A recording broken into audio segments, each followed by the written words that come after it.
नमस्कार दोस्तों। आज ये रेलवे जीडी का एक दूसरा सेट लेके आए हैं। जो मैथ का आपका एक सेट है उसके 25 क्वेश्चन है, पूरे हम आपको करा रहे हैं। पहले प्रश्न पढ़ते हैं। यदि 3x प्लस ax माइनस 12 पूर्ण रूप से x माइनस 8 से विभाजित हो तो a का मान ज्ञात कीजिए। ठीक है, तो a का मान ज्ञात करना है हमें। तो पहले तो इसका अर्थ आपको समझना चाहिए। इससे विभाजित का अर्थ है कि जैसे मान लो आपके कोई इक्वेशन दी होती है, उसके मूल आते हैं दो, कि 2 और 4 मूल आ गए, है ना। तो इसका अर्थ क्या है कि x का मान क्या आ गया, 2 आ गया, या x का मान क्या आ गया, 4 आ गया। तो इसको आप क्या लिख सकते हो, x माइनस 2 इजकल टू 0 या x माइनस 4 इजकल टू 0। तो ये आपको इसने x बराबर 8 ना लिख के इसने क्या कर दिया, x बराबर 8 लिखना था और उसने आपको कंफ्यूज करने के लिए x माइनस 8 लिख दिया। यानी कि x माइनस 8 क्या है, 0। तो x का मान क्या आ गया, यहाँ से मेरा 8 आ गया। ठीक है, अब ये इसको विभाजित करता है। इसका कहने का अर्थ है कि यदि मैं 8 की वैल्यू यहाँ पुट कर दूँ तो ये मेरे को 0 आंसर देगा। क्या देगा, 0। तो x का मान मैं 8 रखूँगा तो x का स्क्वायर क्या होता है, 8 का स्क्वायर क्या होगा, 64। 64 को 3 से गुणा करेंगे तो 192 प्लस 8x 8a सॉरी और माइनस 12 इजकल टू क्या आ गया, 0। तो 8a जो है वो क्या आ जाएगा, 192 में से 12 गए तो 180 और 180 उधर जाएगा तो क्या हो जाएगा, माइनस, तो माइनस 180। और 8 से अब इसको डिवाइड करना है। ठीक है, तो 8 का पहाड़ा हमें आता है, हम सीधा ही डिवाइड कर देंगे, इधर लिखने की भी जरूरत नहीं है। 8 से करो, 8 दूनी 16 माइनस आगे लगेगा, 8 दूनी 16, 2 असल बची 0, फिर 8 दूनी 16। ठीक है, अब देखो माइनस में मेरा 22 जो है एक ही ऑप्शन में आ रहा है, तो बस ये यही इसका ऑप्शन हो जाएगा। आगे आप करना चाहो तो कर सकते हो। 16 आया था मेरा, 4 असल बच गई और फिर 0 मैंने ले लिया, 8 पंजू 40। तो यहाँ मेरा 22.5 इसका ऑप्शन आ गया। ठीक है, अगले प्रश्न पर चलते हैं। सिंपल सा इसने क्या किया है, आपसे जोड़ पूछा है इसका। ठीक है, तो एलसीएम क्या आएगा, 13 गुणा 11 इसका 143। अब 11 और 11 गुणा 121 प्लस 13 गुणा 13 169। ठीक है, अब देखो यदि मैं इसमें ऑप्शन देख रहा हूँ तो ये वाला ऑप्शन भी नहीं हो सकता, ये भी नहीं हो सकता, क्योंकि जब भी दो अलग अलग होती हैं तो दो पे नहीं कटेगा ये। ठीक है, तो इसके हिसाब से मेरा पहला ही ऑप्शन आ रहा है। आप जोड़ के इसको कर भी सकते हो। ये ऊपर कितना बचेगा, 9 और 1 10, असिल पाई 1, 6 और 1 7 और 2 9, 2 और 1 3, 390 हो गया। और इनका गुणा कितना आ जाएगा, 143। 143 को 2 से भाग करोगे कितना आएगा, 3 दूनी 6 और 3 दूनी 6, 14 दूनी 28। इनको जोड़ने पे 290 आएगा, सॉरी। ठीक है, तो कितना बच गया, ये 4 बच गया। तो क्या आया, 2 सही 4/143। ठीक है ना, तो यहाँ करते ही मेरे को समझ में आ गया था। ऐसे आपको भी आना चाहिए कि ये इसका आंसर होगा। अगले पे चलो।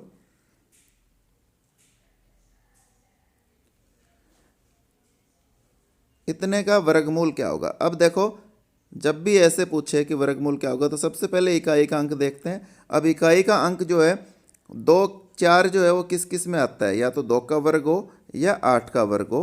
ठीक है, यानी ये 2 ऑप्शन तो कट गए मेरे, अब ये 2 बच गए जिनमें से ये आएगा। ठीक है, जब भी अब आगे वाला जो है, अब ये देखना है मेरे को, ये 148 और ये 152, अब इनमें से किसका होगा ये मेरे को पता लगाना है।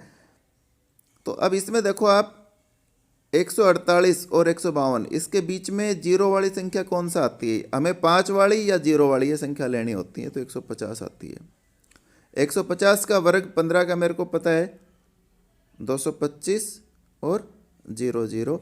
अब ये मेरी जो संख्या है इससे कम है, तो मेरा इसका आंसर क्या हो जाएगा, 148। ठीक है, अब यदि मान लो यही ऑप्शन ये आता, मान लो 144 और 46 आते मेरे, तो कैसे करते, फिर क्या करते हैं हम 145 का निकालते हैं। अब 145 का निकालने की पूरी आवश्यकता नहीं है, इसको कैसे निकालते हैं हम, 14 145 का वैसे पता है 5 का यदि किसी का इकाई का अंक हो तो कैसे निकालते हैं, इसका 25 लिखते हैं और 14 और 15 को आपस में क्या करते हैं, गुणा, एक आगे वाला अंक लेके तो क्या करते हैं, गुणा। तो इसमें भी आप क्या करते, 14 और 15 का गुणा करते और गुणा करने के बाद ये देखते कि ये जो अंक है उससे कम है या ज़्यादा है। ठीक है, ज़्यादा होता तो बड़े वाला लेते और कम होता तो छोटे वाला लेते। बाकी इस तरह का जब एग्जाम्पल आएगा आपको और अच्छी तरीके से क्लियर हो जाएगा। अगले क्वेश्चन पे चलते हैं।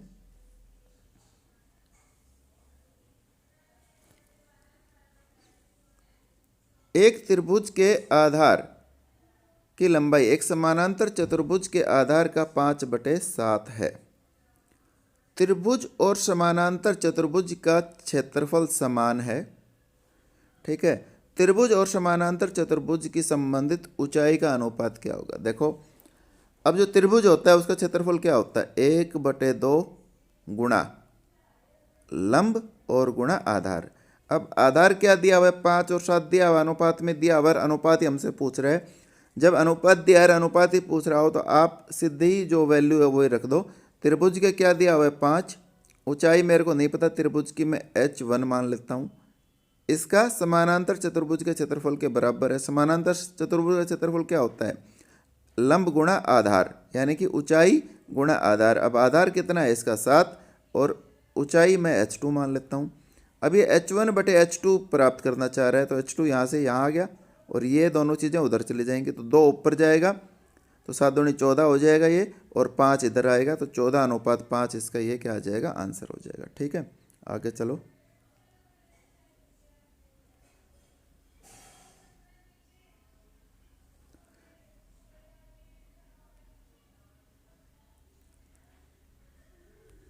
अब ये देखो, निम्नलिखित बार ग्राफ पिछले 10 वर्षों में XYZ द्वारा दिए गए पर्सनल कंप्यूटर की जानकारी प्रदर्शित करता है। ठीक है, ऐसा एक दूसरे सेट में भी आया था, मैंने पीछे कराया है।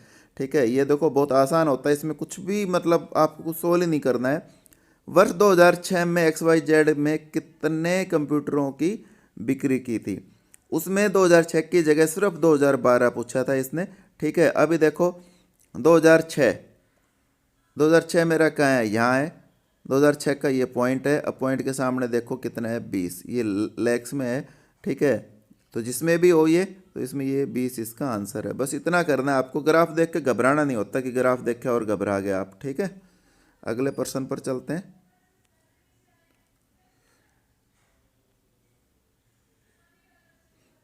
कोशिश किया करो पेन और कॉपी जो है ना कम से कम यूज करो। जितनी कैलकुलेशन मन में करोगे उतना आपका दिमाग तेज होगा। मोहन और सोहन की आयु का अनुपात 5:4 है। उनकी वर्तमान आयु का योग 36 है।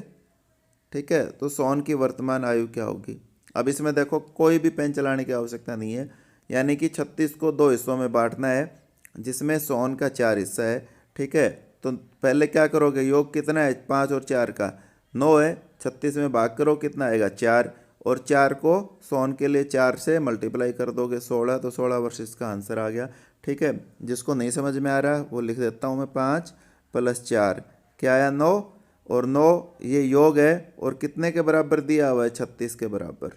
ठीक है ना। अब मेरे को कौन सा निकालना है? 4 वाला, तो 36/9 और गुणा 4। ठीक है, 9 चौक 36 और 4 चौकी 16, ये इसका आंसर था। ठीक है, अगले क्वेश्चन पे चलो।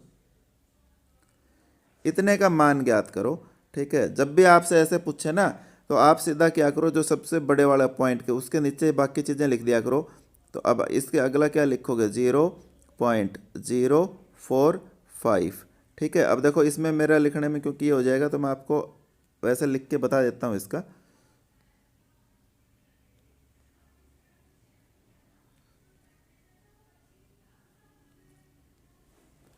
तो इसको कैसे लिखेंगे हम? यहाँ लिख देंगे 0.045। इसके नीचे क्या लिखेंगे? 0.45, और इसके नीचे 4.5 और जोड़ दो। 5, 5 और 4 9, 5 और 4 9, 5 और 4 9 और 4, तो 4 9 9 5। ठीक है, ये इसका आंसर आपका आ जाएगा। ये टाइपिंग में मेरे को लगता है थोड़ी गलती होगी, इसके अंदर एक 9 काट देते हैं हम, तो ये यदि होता तो ये हमारा सही आंसर होता है इसका। ठीक है, अगले प्रश्न पर चलते हैं।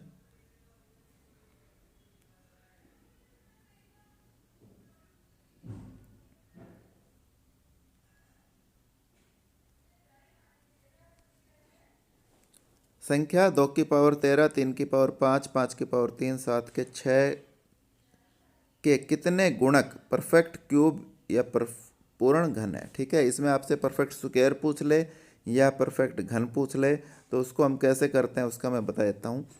पहले जो भी पावर्स दी हुई होती हैं, है ना, उनको लेते हैं हम, नीचे वालों को नहीं लेते हैं, सिर्फ पावर्स को लेते हैं। अब पूर्ण घन पूछा है तो पावर्स को हम 3 से भाग कर देंगे, जहाँ तक पूरा पूरा जाता है वहाँ तक लेंगे। जैसे 13 है, 13 को 3 से भाग किया, 3 चौकी 12, आगे छोड़ देंगे, कोई लेना देना नहीं है, और एक उसमें प्लस कर देंगे, 5 हो गया। 5 है, 5 को फिर 3 से भाग करेंगे, क्या आएगा, 1 आएगा, एक प्लस कर देंगे, क्या आ जाएगा, 2। उससे आगे 3 है, 3 को 3 से भाग कर देंगे, क्या आएगा, 1, फिर 1 जोड़ देंगे, 2। फिर कितना है, 6, 6 में 3 का भाग कर देंगे, क्या आएगा, 2, फिर 1 जोड़ देंगे। ठीक है, तो ये क्या आ जाएगा आपका 3। ठीक है, अब देखो जब आप पेपर में करोगे आपको ये वाले जो चीज़ें लिखी हैं ये नहीं करनी है, आपको सीधा भाग करना है। 13 को 3 चौकी 12, 4 और 1 5, 3 से 3 एकम 3, 1 और 1 2। इसमें जो नीचे जो हम एक वैसे जोड़ रहे हैं, ये जो शेष बच रहा है उससे कोई लेना देना नहीं है कि कभी आप 3 एकम 3 करो और फिर 2 शेष बच गया तो 2 जोड़ दो, ऐसे नहीं, एक ही जोड़ना है सभी में। ठीक है, ये आने के बाद इनका आपस में गुणा कर दो, बस यही इसका आंसर है। 5 दूनी 10, 10 दूनी 20 और 20 दिया 60, तो 60 इसका आंसर हो गया। ठीक है, अगले प्रश्न पे चलते हैं।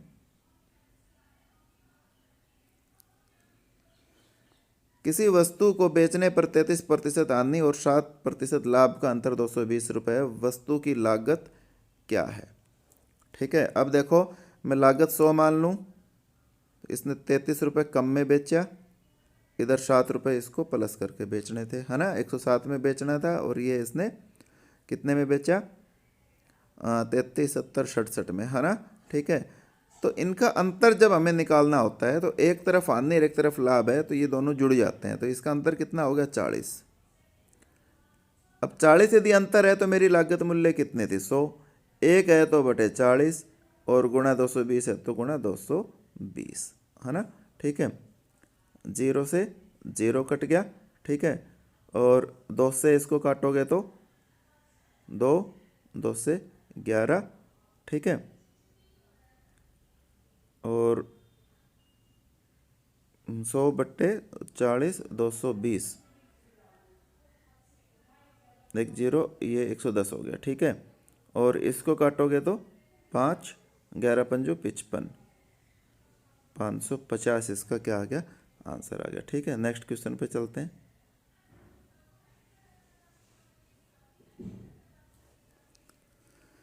इसको सोल्व करना है, ये क्वेश्चन गलत है और मैं बता देता हूँ क्यों गलत है। इसको रेलवे ने डिसक्वालीफाई क्वेश्चन में डाल दिया था। ठीक है, इसमें क्या होता है, ये 2 भाग के निशान दे दिए। अब इसमें 2 तरीके हैं, आप यदि पहले 16 की पावर 3 यानी कि 16 बटे 16 गुणा 16 और बटे 8 की पावर 3 यानी कि 8 गुणा 8 गुणा 8, इसको पहले सोल्व करो और भाग में फिर 2 की पावर 2 रखो। ठीक है, तो इससे क्या आएगा, 8 दूनी 16, 8 दूनी 16 और 8 दूनी 16, यानी यहाँ तो क्या आ गया, 2 की पावर 3 और भाग में 2 की पावर 2। इससे तो आपका आंसर क्या आ जाएगा, 2 की पावर 1 आ जाएगा।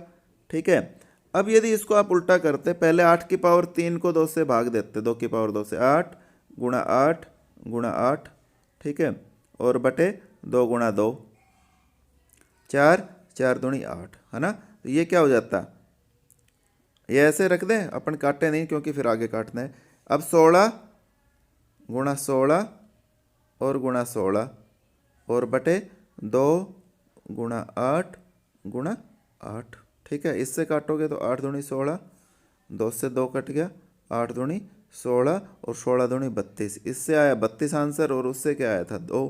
ठीक है, करने वाला अपनी जगह दोनों जगह ठीक है, वो ऐसे भी कर सकता है, इसको ऐसे भी कर सकता है, तो इसके अलग अलग आंसर आ रहे थे, तो रेलवे ने इसको डिस्क्वालीफाई में डाल दिया। ठीक है, अगले क्वेश्चन पे चलते हैं।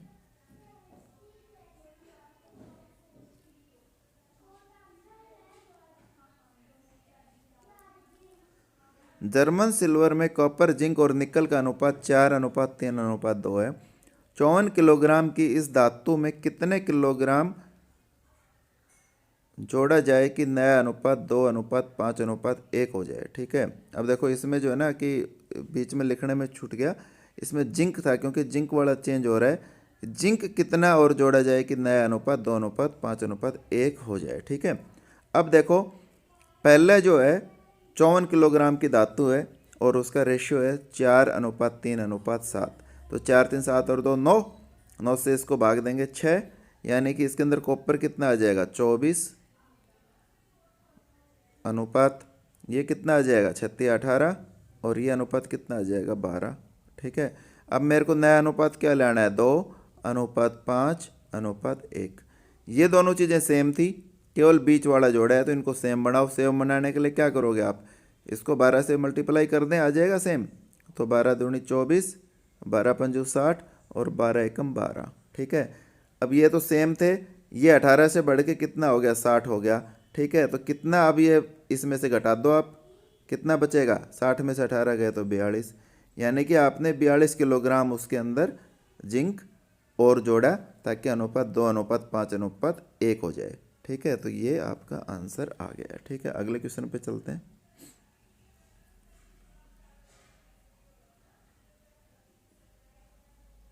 देखो ये वैसे डिफ़िकल्ट क्वेश्चन है, ये जो क्वेश्चन है। ठीक है, इसकी मैं आपको जो तरीका है वो मैं बता देता हूँ, ट्रिक जो है, क्योंकि इसके लेंथी उसमें जाने का कोई फ़ायदा नहीं है। एक त्रिभुज है ABC, ABC, बिंदु M पक्ष साइड AB, यहाँ कोई बिंदु है M, और बिंदु N पक्ष साइड AC पर इस प्रकार है, ये M है और ये N है, कि ये एक समलंब बनता है। समलंब होता है जिसकी आमने सामने वाली भुजाएं तो समान हो। ठीक है, बाकी जो है वो आमने सामने वाले नहीं, एक जो भुजा है वो जो उसका समानांतर हो। ठीक है ना, लेकिन समान ना हो। तो MN इस प्रकार बना है, और MN और BC का जो अनुपात है 7:9 है, ये 7 है और ये 9 है। ठीक है, तो त्रिकोण AMN के क्षेत्रफल और समलंब BMNC के क्षेत्रफल का अनुपात क्या होगा। ठीक है, अब देखो इसका जो तरीका है, जो इसको करते हैं हम, ये सिर्फ इसको ये याद करना है आपको कि इस तरह का सवाल आ जाए तो ऐसे करना है। पहले इस त्रिभुज का क्षेत्रफल निकालो, इसका क्षेत्रफल पूछ रहा है ना, और इसका क्षेत्रफल होता है ये जो दी हुई है, इसका सिर्फ स्क्वायर कर दो, अनुपात में पूछ रहा है। 7 7 49 हो गए। अब मेरे को इसको निकालना है। इसको निकालने के लिए यदि मैं इसका पूरे का निकाल के और ऊपर वाली का इसमें से माइनस कर दूं तो इसका आ जाएगा। तो इसका 981 इसी तरह जो किया था, और माइनस इसमें से 49 में घटा दूंगा, तो कितना आ जाएगा, ये 81 में से 49 गए तो 32 बच जाएगा। अब अनुपात पूछा है तो 49:32 इसका क्या हो जाएगा, आंसर हो जाएगा। ठीक है, तो इसी तरीके से करना है, आप इसको नोट कर सकते हो। इस तरह का क्वेश्चन आ जाए तो आपको कैसे करना है। ठीक है, अगले क्वेश्चन पे चलो।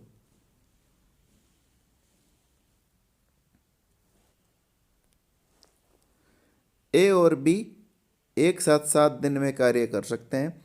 B और C एक साथ 8.75 दिन में, और A उसी काम को 10.5 घंटों में कर सकता है।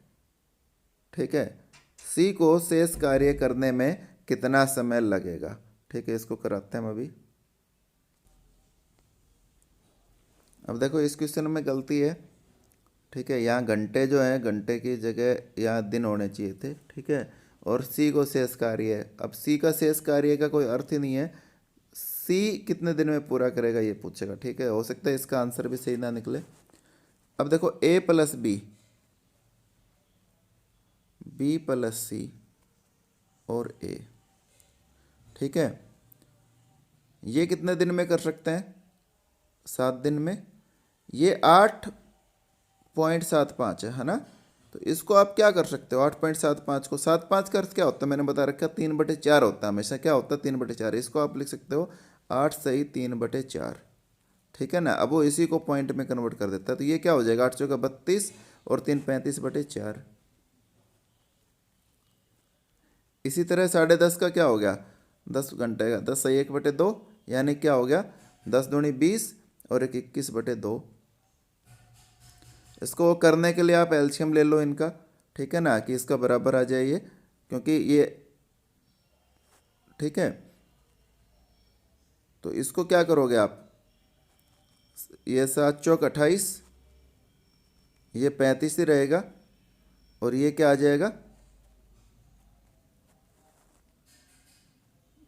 2 से कटेगा तो 21 दूनी 42 आ जाएगा। ठीक है, यानी कि 28, 35 और 42 क्या आ जाएगा, ए प्लस बी, बी प्लस सी, ए, 28, 35 और 42। पहले काम मानो, काम क्या करोगे, इनका एलसीएम। अब 28, 35 और 42 का एलसीएम क्या होगा, निकालो।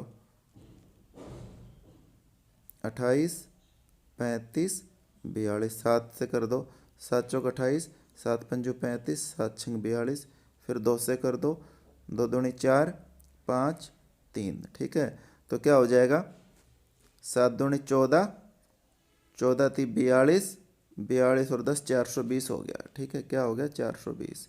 यानी कि 420 हमें कोई भी मान लो यूनिट्स हैं जो बनानी है, वो हमारा काम हो गया। ठीक है ना। अब क्या पूछा है इसने, सी कितने दिन में पूरा करेगा।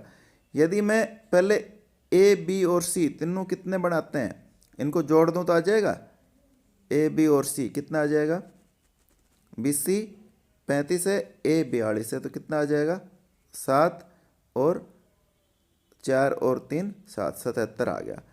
अब ए और बी इसमें से मैं घटा दूं तो खाली सी का बच जाएगा। अब 28 इसमें से घटा दो, कितने बचेंगे, 7, 17, 9, ठीक है, 6, 4, यानी कि 49 बच गए। 9 और 8 17, 9 और 8 17 पर 1 4 और 2 6 और 1 7। ठीक है ना। यानी उसकी जो कार्य क्षमता है सी की, वो कितनी है, एक दिन की 49 पेन बनाने की है ना।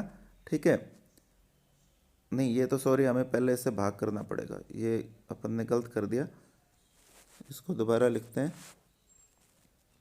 पहले कार्य क्षमता तो हमने उसकी निकाली नहीं, दिन से भाग कर दिया हमने। ठीक है, अब इसमें ए प्लस बी और बी प्लस सी और ए। अब देखो यहाँ हमने कितना आया था, यहाँ ए का जो था मेरा कितना आ रहा था, 42, और ये कितना आ रहा था, 35, और ये कितना आ रहा था, 28। ठीक है ना, और 420 जो था मेरा टोटल निकालना था। ठीक है, अब देखो ए प्लस बी मिल के 28 दिन में 420 यूनिट बना रहे हैं, तो एक दिन में कितनी बनाएंगे वो इसका निकालो। 28 से भाग दो तो 420 बटे 28, 14 दूनी 28, 14 तीन 42, यानी कि 15 आ गया। तो ए और बी की कार्य क्षमता क्या आ गई, एक दिन की 15 यूनिट बनाने की। बी और सी की क्या आ जाएगी, 35 से भाग दो। ठीक है, 35 से भाग दो, 5 7 से और 30, यानी कि 6 आ गई। बी और सी की क्या आ जाएगी, 6, 7 नहीं, इसमें 7 छंग 42, 60 और 5 से काटेंगे 12 आएगा, इसका क्या आ जाएगा, 12, और ए की क्या आ जाएगी, 10 आ जाएगी। ठीक है, अब देखो ए और बी की 15 है, बी और सी की 12 है, और ए की 10 है। तो ए प्लस बी प्लस सी में निकालूं तो मेरा आ जाएगा, क्या आ जाएगा, तीनों मिला लूँ तो क्या आ जाएगा, 20, 22, 10, 12 और 10 जोड़ा। ठीक है, अब मेरे को केवल सी का निकालना है, तो ए बी वाला मैं घटा दूँ, ए बी कितना है, 15, तो इसमें से मैं 15 घटा दूँ। ठीक है, तो क्या आ जाएगा, यहाँ 15 घटा दूंगा तो 7 बच जाएगा। यानी सी जो एक दिन में 7 यूनिट बनाता है, टोटल कितनी बनानी है उसको, 420 बनानी है, तो कितने दिन लेगा, 60 दिन लेगा। ठीक है ना। अब 60 हमारा आंसर है नहीं, तो इसका मतलब क्वेश्चन गलत है। या तो होता है सी आधा कार्य को पूरा करने में कितने दिन लेगा, तो हमारा 30 आंसर आ जाता, और ये हमारा क्वेश्चन ठीक हो जाता। ठीक है, अगले पे चलते हैं।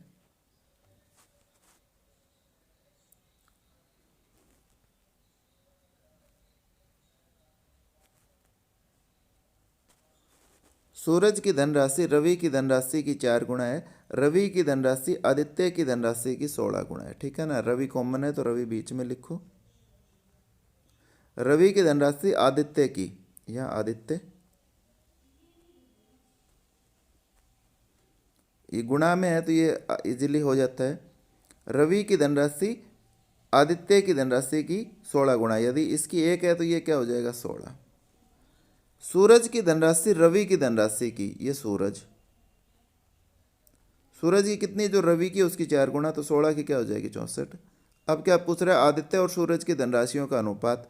आदित्य का पहले लिखना है, सूरज का बाद में लिखना है। तो आदित्य का 1 है और सूरज की 64 है, 1:64 जो है ये इसका आंसर आ गया। अगले क्वेश्चन पे चलते हैं। दो व्यक्ति क्रम से एक ही दिशा में साइकिल चला रहे हैं, यानी कि एक व्यक्ति इधर जा रहा है, दूसरा भी इधर जा रहा है, ठीक है। वहीं से नियत गति से यात्रा करने वाली एक ट्रेन गुजरती है, ठीक है। तो ट्रेन गुजर रही है। ट्रेन पहले को 8 सेकंड में और दूसरे को 8.4 सेकंड में पार करती है, ठीक है। पहला व्यक्ति 9 किलोमीटर प्रति घंटे की चाल से साइकिल चला रहा है, जबकि दूसरा जो है 12 किलोमीटर प्रति घंटे की चाल से साइकिल चला रहा है। ट्रेन की गति क्या है? अब देखो इस चीज़ में मैं चीज़ बता देता हूँ। क्या है, जो दूरी है जो पार कर रही है वो सेम है, और दूरी क्या होती है, हमेशा ट्रेन की जो खुद की लंबाई है वही दूरी होती है, तो वो बराबर है, ठीक है। अब देखो एक आदमी जा रहा है और एक ट्रेन जा रही है। इसकी स्पीड जो है वो कितनी है, 9 किलोमीटर प्रति घंटा। इसकी मेरे को नहीं पता, मैं मान लेता हूँ x किलोमीटर प्रति घंटा है। तो जब ये एक ही साइड में जाएंगी तो इसकी जो स्पीड है वो एक्चुअल स्पीड क्या हो जाएगी, x माइनस 9 किलोमीटर प्रति घंटा हो जाएगी। क्या हो जाएगी, x माइनस 9 किलोमीटर प्रति घंटा। इसी तरह दूसरे वाले के केस में स्पीड क्या हो जाएगी, x माइनस, क्योंकि उसकी 12 थी तो x माइनस 12 किलोमीटर प्रति घंटा। अब देखो मेरे को टाइम दोनों केस में दिया हुआ है, तो टाइम से मैं क्या निकाल लूँगा, मेरे को चाल मिल गई और टाइम मिल गया, तो मेरे को क्या मिल जाएगा, इससे दूरी मिल जाएगी, और दूरी बराबर है। तो कैसे निकालते हैं, चाल गुणा समय 8 और गुणा 8.4, ये क्या आ गई दूरी, और ये आपस में बराबर है। तो अब इसको सोल्व करेंगे, कैसे करेंगे अगले पे सोल्व करते हैं। अभी 8 x माइनस 8 x माइनस 8, ठीक है, पहले वाले की, और x माइनस 9 था ये, सॉरी, और इसको 8 से गुणा इजकल टू किससे, 8.4, और ये क्या आ जाएगा, x माइनस 12, ठीक है। पॉइंट हटाने के लिए 10 कर दो नीचे, ठीक है। अब ये कट जाएगा, पहले तो 2 से 5 और 2 से काटोगे तो 42, ठीक है, और 2 से इसको काटोगे तो 4 और इसको काटोगे तो 21, ठीक है। अब ये 5 इधर चला जाएगा तो यहाँ हो जाएगा 20, तो ये क्या हो जाएगा 20x माइनस 180 इजकल टू यहाँ 21 है, 21x और माइनस 21 और 12 का गुणा करो, 21 दूनी 42, 4 असल, 21 से कम 21 और 4 25, 252, ठीक है ना। अब ये मान निकालना है, तो 20x इधर आ जाएगा, घट जाएगा, x बच जाएगा, और इसको हम इधर ले जाएंगे तो 252 क्या हो जाएगा प्लस का, तो 252 माइनस 180, ठीक है। तो क्या आएगा इसका आंसर, जब इसको सोल्व करोगे आप 72 इसका आंसर आ जाएगा। तो 72 किलोमीटर प्रति घंटा रेल की क्या आ जाएगी, चाल आ जाएगी, ठीक है। अगले क्वेश्चन पे चलते हैं। आपको समझ में ना आ रहा हो तो आप दोबारा से रिपीट कर सकते हो, ठीक है। कई बार होता है जब हम पहले बार करते हैं तो थोड़ा डिफिकल्ट लगता है, तो आप इसको एक बार 2 बार देख के, ठीक है, डिजिटल का यही फ़ायदा है। एक टैंक में 2 पाइप, एक M टैंक को भरने के लिए और पाइप N टैंक को खाली करने के लिए है। पाइप M टैंक को पूरी तरह भरने में 45 घंटे लेता है और पाइप N टैंक को पूरी तरह खाली करने में 90 घंटे लेता है। तो आधे खाली टैंक को भरने में कितने समय लगेंगे, ठीक है। देखो क्वेश्चन इतना बड़ा बना रखा है, कुछ भी नहीं है। M भरता है, N खाली करता है, ये 45 मिनट में भरता है, ये 90 मिनट में भरता है। एलसीएम क्या आ गया 90, यानी कि 90 लीटर का आपकी टंकी है। M 1 घंटे में 45 घंटे में 90 लीटर भरता है, तो 1 घंटे में कितने लीटर भरेगा, 2 लीटर। ये 90 घंटे में 90 लीटर खाली करता है, तो एक में कितना करेगा, 1 लीटर। इसने 2 लीटर पानी डाला, इसने 1 लीटर पानी निकाला, यानी कि टोटल 1 घंटे में 1 लीटर पानी डाला है इसका। 1 घंटे में कितने डाला, 1 लीटर। अब क्या कह रहा है, टैंक मेरा आधा भरा हुआ है, तो मेरे को यानी कि 90 में से 45 लीटर ही भरना है। 1 घंटे में 1 लीटर भर पा रहे हैं क्योंकि एक खाली भी हो रहा है, 45 लीटर भरना है, कितने घंटे लगेंगे, 45 घंटे, बस आंसर आ गया। आगे चलो। 2 संख्याओं का अनुपात 17 अनुपात 28 है। इनमें से छोटी संख्या क्या है? अब देखो इसमें जो अनुपात में छोटी है वही छोटी होगी, तो ये 6 जोड़ा जाए तो अनुपात परिवर्तित होकर 13:20 हो जाता है। बड़ी संख्या का मान ज्ञात करो। अब देखो सबसे पहले तो मैं इसको आपको छोटी सी, आप लॉजिकली सोचो, बड़ी संख्या नीचे वाली है और नीचे वाली संख्या में कुछ नहीं जोड़ा, यानी कि वो सेम रहेगी तो वो 28 और 20 से कटनी चाहिए। अब इसमें पहले तो ऑप्शन देखो कौन सा ऐसा ऑप्शन है जो 28 और 20 से कट जाए। 20 से ये भी नहीं कटेगा, ये भी नहीं कटेगा, ये भी नहीं कटेगा, केवल एक ऑप्शन है जो 20 से कटेगा। और 28 से भी इसको काट कर देखो कट जाएगा क्या? तो 28 पंजू 140, 28 से भी कट गया, तो आंसर तो इसका यही आएगा, बड़ी वाली संख्या। ठीक है, अब इसका हम आपको सोल्व भी करके बता देते हैं।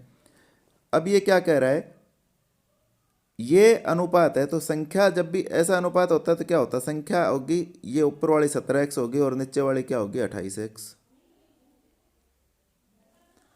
इसमें आपने 6 जोड़ दिया। अब नया अनुपात जो है 13:20 है। ठीक है, अब इसको आप सोल्व कर लेना, गुणा करके आपस में। ठीक है, आप देखना x का मान 140, जो बड़ी वाली संख्या है वो 140 आएगा। ठीक है ना, क्योंकि पहले x का मान आएगा और x का मान क्या आ जाएगा, यहाँ से 5 आएगा, और 5 को जब आप 28 से गुणा करोगे तो क्या आ जाएगा, 140 आ जाएगा। आगे चलो,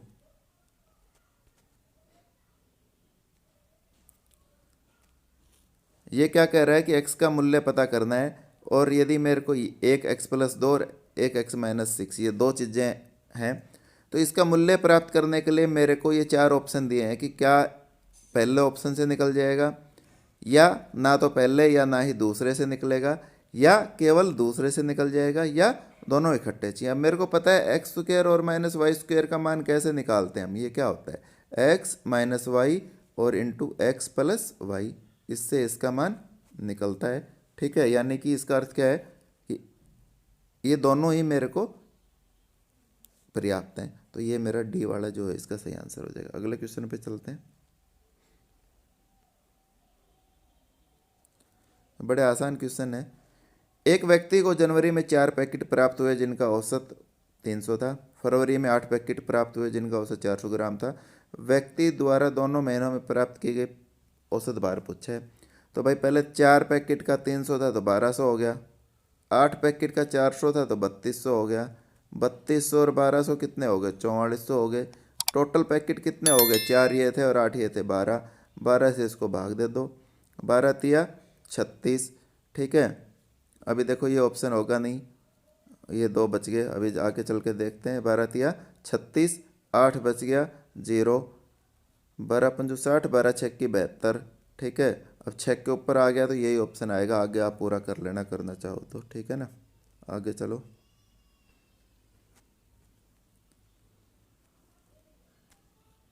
दो घनात्मक संख्याओं का लघुत्तम समापवर्तक और महत्तम समापवर्तक, संख्याओं का लघुत्तम समापवर्तक उसके महत्तम समापवर्तक से 3 गुणा है।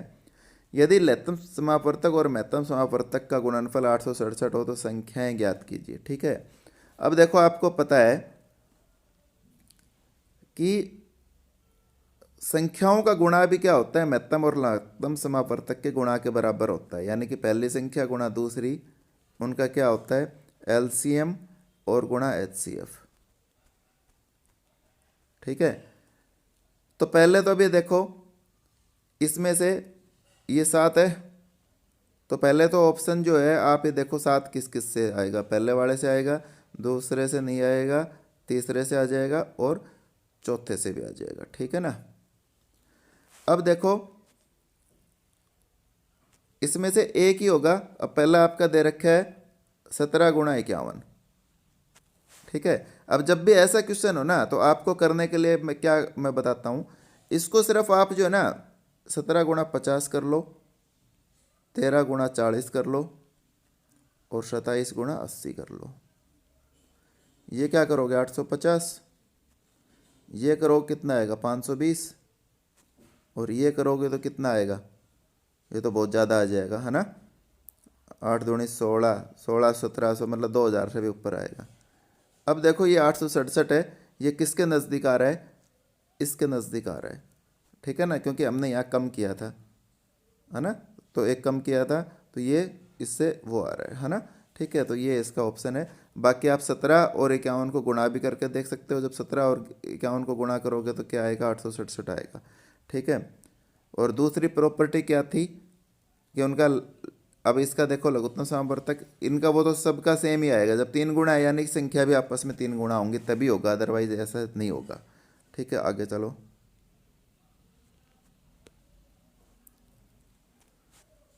6, 9, 12, 13 और 15 से विभाजित होने वाली सबसे बड़ी 4 अंकों वाली संख्या क्या होगी। ठीक है, तो सबसे पहले जब भी ऐसे पूछे सबसे बड़ी 4 अंकों वाली और विभाजित होने वाली, तो इनका सबसे पहले तो हमें क्या निकालना होता है, लघुत्तम समावर्तक निकालना होता है। और लघुत्तम समावर्तक में मैंने बताया था आपको, मेरी आप वीडियो जो है लघुत्तम समावर्तक पे मैंने डाली हुई है अलग से, पूरा उसमें टॉपिक सोल्व कराया हुआ है।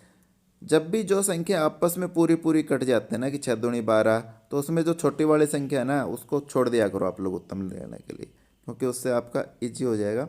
यहाँ 9, 12, 13 और 15, ठीक है ना, इसका आपको निकालना है।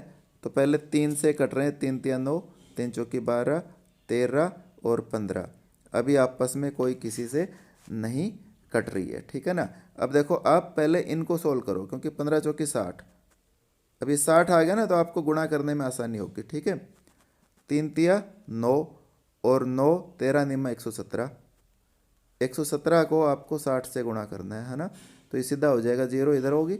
ठीक है, यानी कि 6 से गुणा करके जीरो कर दो, 7 छंग 42। ठीक है, और क्या हो गया, 4 असल 6 कम 6 और 4 10। ठीक है, ओह सॉरी, ये अपने एलसीएम में गलत ले लिया, दोबारा करते हैं। 9, 12, 13, 15, 3 से काटेंगे तो 3 तिया 9, 3 चौकी 12, 13 और 3 पंजू 15, अब नहीं कट रहे, अब लेंगे। ठीक है, 5 चौका 20, 3 तिया 9 और 9 13 गुणा के 117। ठीक है, 117 को 20 से गुणा करना है। ठीक है, तो क्या आ जाएगा, 200, 13 में 117 और 5 को 20, यानी कि 0, 7 दूनी 14, असल पाई है 11 दूनी 22 और 1 23, यानी कि 2340 इसका एलसीएम आ गया। ठीक है, अब क्या कह रहा है कि 4 अंकों की सबसे बड़ी से बड़ी संख्या पूर्ण रूप से विभाजित हो। अब सबसे बड़ी संख्या क्या है 4 अंकों की, 9, 9, 9, 9, जो एलसीएम आया था 2340, उससे भाग दे दो। ठीक है, कितने पे जाएगा, 23 तिया 69, 23 चौकी 92, लगभग 4 पे चला जाएगा। ठीक है ना, 4, 4 चौकी 16, 4 चौकी 16,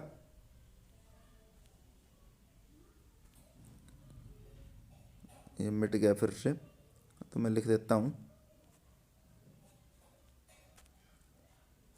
हाँ आ गया। ठीक है, 4 चौकी 16, असल पाई 1, 4 तिया 12 और 1 13, असल पाई 1, 4 दूनी 8, 1 9। ठीक है, अब इसमें तो देखो 93 में 60 यही आ गई, बाकी करते कैसे वो बता देता हूँ मैं। 9, 3 और 6, 639 बच गया। तो जो आपको 4 अंकों की बड़ी संख्या है उसमें से जो शेषफल आ गया वो इसमें से आप घटा दोगे और वही इसका आंसर आ जाएगा। ठीक है, तो ये हमारा आंसर आएगा। अगले क्वेश्चन पे चलते हैं। 65 लोग 126 दिनों में तालाब खोद सकते हैं, 98 लोग इसे कितने दिन में खोद देंगे।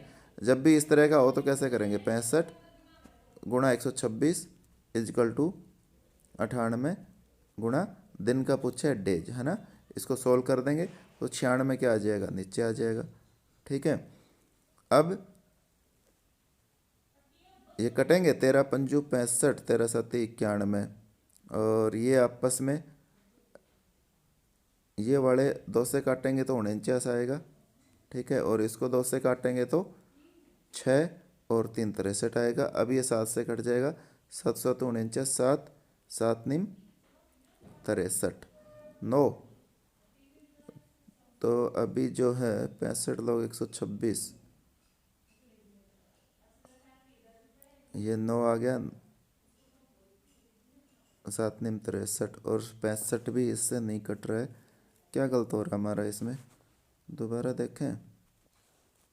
65 लोग 126 दिन में, और 126 बटे 65, नहीं गुणा 65 और बटे 98, 14×7 = 98। ये जो है ना लिखने में ये है, यहाँ 63 है, 63 है, ठीक है ना। अब सही आ जाएगा। 63 गुणा 126 और बटे 98, ठीक है।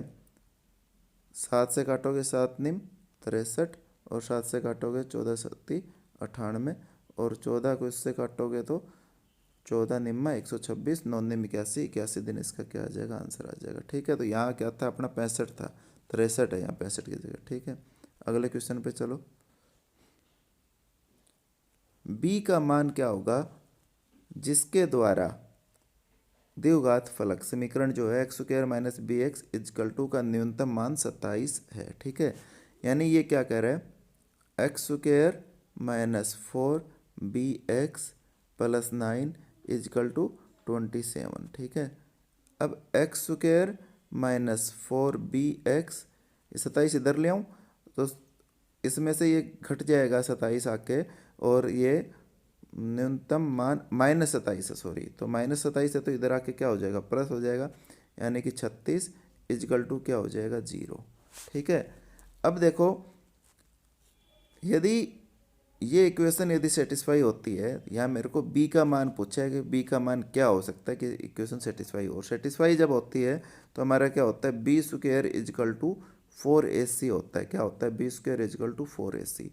b जो x बच गया उसका गुणांक होता है, तो इसका मैं लिख दूँ 4b इसका स्क्वायर = 4 इंटू a क्या है, जो x² का जो गुणांक है वो 1, और c क्या है 36, ठीक है। तो इसका जो गुणांक है इसको थोड़ा छोटा कर लेते हैं।